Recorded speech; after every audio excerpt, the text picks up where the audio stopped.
एक शादी के मंडप में दुल्हन सजी हुई अपनी अरमानों को लिए एक दुल्हन के रूप में अपने पति के इति के घर जाऊंगी और क्या होगा ये सब सोच रही थी।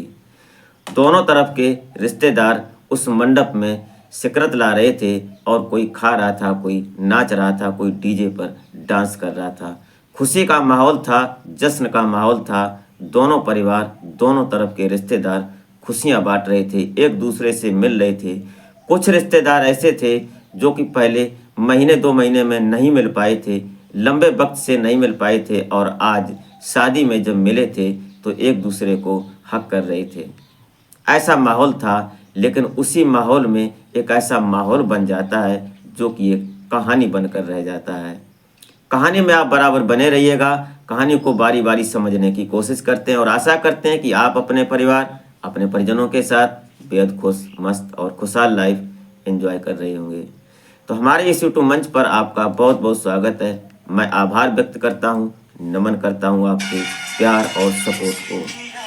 तो कहानी में आगे बढ़ने से पहले आपसे बस वो एक छोटी सी रिक्वेस्ट कि अभी तक अगर आपने हमारे चैनल को सब्सक्राइब नहीं किया है तो सब्सक्राइब कर लें, एक लाइक करके एक छोटा सा कमेंट अवश्य कर दें।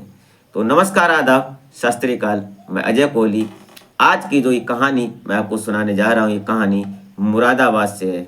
मुरादाबाद के एक परिवार में एक लड़की की शादी हो रही थी और लड़की की शादी ऐसे लड़के से हो रही थी जो कि पता नहीं चल पाया और किसी ने भांप नहीं पाया, किसी ने समझ नहीं पाया जो लड़का होता है वो किन्नर होता है। इस कहानी में ऐसा मोड़ आता है कि जिससे शादी होनी थी उससे शादी न होकर किसी दूसरे से शादी होती है। इसीलिए इस कहानी को समझने की कोशिश करते हैं। कहानी को स्क्रिप्ट मत कीजिएगा। एक लड़की की शादी थी और इस शादी में सब तैयारियां पूरी हो चुकी थीं, 7 फेरे हो चुके थे, वरमाला पड़ चुकी थी, सब हो चुका था। लेकिन सुबह की कुछ रस्में जो थीं वो अदा हो रही थीं, जिनमें जैसे जूता चोरी की बात होती है या लड़के और लड़की को जब उनकी सालियां गेट के अंदर करती हैं तो उनसे कुछ मांगती हैं, कुछ गिफ्ट होते हैं। ये सब रस्में होती हैं और हमारे भारत में कुछ ऐसी रस्मों को निभाया जाता है बड़ी अच्छी तरह से, शिद्दत के साथ। तो यहाँ पर यही रस्म चल रही थी। तभी सुबह का वक्त था, लगभग 8 बजे का वक्त रहा होगा। तभी कुछ गाने बजाने वाले आ जाते हैं बारात में, शायद आपने देखा होगा। उनमें से आज यहाँ किन्नरों की टोली आ जाती है और उनमें 4-5 किन्नर होते हैं। वो आते हैं तो वही अपना ढोल तमाशा करने लगते हैं और डांस करते हैं, नाचते हैं। लेकिन उसके बाद जो लड़के का पिता होता है, लड़के का नाम पुनीत होता है और पुनीत के पिता जब उनको देखते हैं तो वो तुरंत वहाँ से उठते हैं और उठकर उसको ये सोचने लगते हैं कि इन किन्नरों को कुछ पैसे दे दूं ताकि ये यहाँ से चले जाएं, क्योंकि उस पिता को ये पता था कि उसका बेटा पहले से ही किन्नर है। कहीं ऐसा ना हो कि ये अनुभवी व्यक्ति है, अनुभवी इंसान है, ये समझ न जाए कि हमारे बेटे में क्या कमी है। ऐसा उसके अंदर विचार था और भाव उसके चेहरे पर साफ झलक रहा था। वो वहाँ से उठते हैं और उठने के बाद किन्नरों के पास जाते हैं और उनको 2000 रुपये देते हैं और बोलते हैं कि आपका स्वागत है। उनको नाश्ता भी करवाते हैं और बोलते हैं कि अब आप जा सकते हैं। तभी किन्नर जो होते हैं वो बोलते हैं कि मैं दूल्हे को आशीर्वाद देना चाहता हूँ, आपकी आप अगर चाहें तो वो उठते हैं और उठने के बाद जो उनके पिता होते हैं रोकते हैं तो कई बार, लेकिन वो नहीं रुकते हैं और वो जब दूल्हे के पास पहुँचते हैं तो वहाँ पर जब उसका चेहरा देखते हैं तो वो समझने लगते हैं, कुछ उनको समझ में ऐसा महसूस होने लगता है कि ये लड़का कहीं ना कहीं किन्नर है। उनमें से किन्नर की एक जो मालकिन होती है जिसका नाम सुमन होता है, और सुमन जब उस लड़के के पास पहुंचती है तो उसके जेब में हाथ डालती है, कहीं इधर कहीं उधर, और पैंट में हाथ डालने की कोशिश करती है। पैंट की जेब में हाथ डालने के बाद कुछ टटोलने की कोशिश करती है। उसके बाद उस लड़के से धीरे से कान में बोलती है कि क्या करोगे शादी के बाद। तो लड़का सिर झुकाकर कुछ जवाब नहीं देता है और उसकी तरफ देख कर रह जाता है। लेकिन वहीं पर उसके पिता जो बैठे होते हैं वो आग बबूला हो जाते हैं और उन किन्नरों पर झड़प करने लगते हैं, उनके ऊपर गुस्सा दिखाने लगते हैं और बोलते हैं कि आपको जो आपकी ज़रूरत थी वो मिल चुकी है, आप जा सकते हैं। लेकिन किन्नर बोलते हैं उनमें से कुछ और जो 3-4 किन्नर थे बोलते हैं चलो दीदी आगे बढ़ते हैं, यहाँ ये लोग इज्जत सम्मान नहीं जानते किसी का। वो वहाँ से तमतमाते हुए चले जाते हैं। अब लड़की की, जहाँ लड़की सजी धजी बैठी थी दुल्हन के रूप में, उनके यहाँ पहुँचते हैं। वहाँ पहुँचने के बाद उनके पिता से और उनकी माँ जो होती हैं, उनके और ख़ास रिश्तेदार होते हैं, उनसे मिलते हैं। और उनमें से जो खास होती है उस लड़की की, जिस लड़की का नाम श्रद्धा था, उस श्रद्धा की भाभी से मिलते हैं वो किन्नर, और उसको बोलते हैं कि ऐसा करो, इस लड़के की पड़ताल करो, मुझे शंका है, मुझे संदेह है कि ये लड़का हमारे जैसा है। ये बात सुनकर भाभी उस लड़की पर, जो जो सुमन होती है किन्नर, उस पर थोड़ा गुस्सा करने लगती है और बोलती है कि आप ऐसी कैसी बात कर रही हैं कि हमारा जो बहनोई है, जो वो अब ननद जिसके साथ शादी होने वाली है, वो दूल्हा है, वो ऐसा कैसे हो सकता है।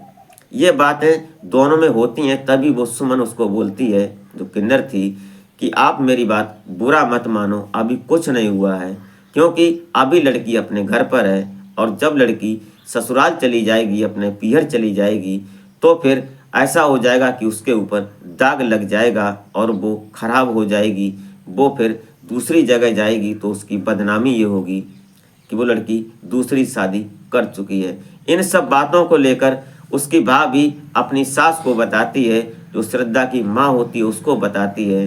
तो कुछ महिलाएं कानाफूसी करने लगती हैं कि ऐसी बात ऐसी बात। महिलाओं में अक्सर किसी एक को बात बता दो, फिर वो पूरी महिलाओं में फैल जाती है कि बीमारी की तरह, और ऐसा ही हुआ। महिलाओं ने ये बात तय की और उसमें बलि चढ़ा दी उससे श्रद्धा की भाभी की। उसको बोला कि ऐसा करो, तुम टेस्ट करो ये लड़का मर्द है या किन्नर है। ये बात कहीं ना कहीं उसकी भाभी सोचने लगी कि ऐसा करना सही होगा या गलत होगा, लेकिन उसने एक बार ये भी सोचा कि हमारी ननद की ज़िंदगी की बात है, इसलिए उसने अगुवाई की। और कुछ जो रस्में थीं अंदर जाने की, कुछ गिफ्ट देने की, तो उनमें सबसे पहले जो श्रद्धा की भाभी होती है वो अंदर कमरे में ले जाती है और वहाँ जाकर उसके साथ छेड़छाड़ करती है और पूरा उसको ऑफर देती है। बोलती है कि आज तुम फ्री हो, जो तुम करना चाहो, जो तुम्हारे दिल में हो वो तुम कर सकते हो, आज कोई प्रतिबंध नहीं है। लेकिन जो लड़का होता है पुनीत, वो कुछ करने लायक ही नहीं था। वो सोचता है और सोचने के बाद रह जाता है, लेकिन कर भी क्या सकता था, उसके शरीर में वो कुव्वत नहीं थी।